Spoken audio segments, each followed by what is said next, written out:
How to record and send Memoji on iPhone or iPad. Hello everyone and welcome back to our channel.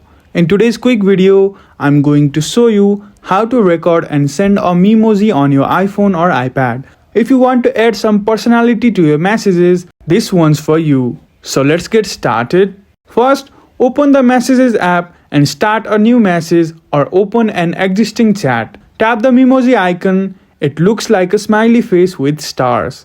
If you don't have a Memoji yet, tap the plus button to create your own. Now, select the Memoji you want to use and tap the record button to start. You have got 30 seconds to say what you want. When you are done, tap the send button and boom, your personalized Memoji is sent. You can also use it in apps like WhatsApp or Instagram DMs by saving it to your gallery. And that's it. You have just learned how to record and send a Memoji. If you found this video helpful, please give it a thumbs up and subscribe for more easy tech tips. Thank you for watching and we will see you again in the next video.